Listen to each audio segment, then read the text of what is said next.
There are multiple ways to stretch your hip flexor.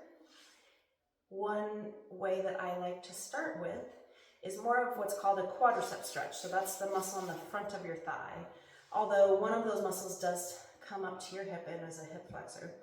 It's just a nice, safe way that you are most likely not going to irritate your back. So I use what's called a stretch out strap, but you can use a dog leash, a long towel, a yoga strap, anything that you can loop around your foot. So I'm putting it around my foot here. I'm going to lie down on my stomach, and then I'm pulling my foot up until I get a gentle stretch in the front of my thigh. Now, if this starts to irritate my back, I'm going to come out a little bit. I'm going to try and flatten out my back or tuck my tail underneath and then come up again.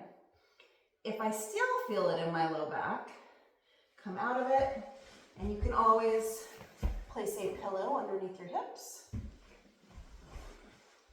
and then come up again. You would hold this about 30 seconds and then repeat about 3 times. A nice progression would be a tall kneeling stretch. So if I'm stretching my right side, this side, I'm going to bring my left leg forward. I'm going to engage my core, so belly button towards my backbone. I'm going to flatten out my back or kind of tuck my tail underneath.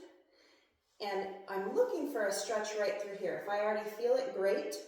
If I don't, you can shift your hips forward just a little bit, keeping your body upright, and or raise the arm up and do a little side bend and back bend.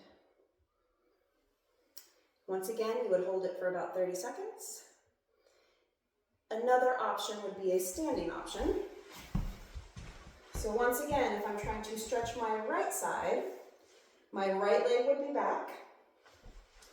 I'm going to flatten out my back and kind of tuck that tail underneath, protect my back, and then lunge forward until I get that gentle stretch in the front of the thigh. You can always hold on to something for stability. It doesn't have to be a big stretch if you get that tail tucked under. Options for hip flexor stretching.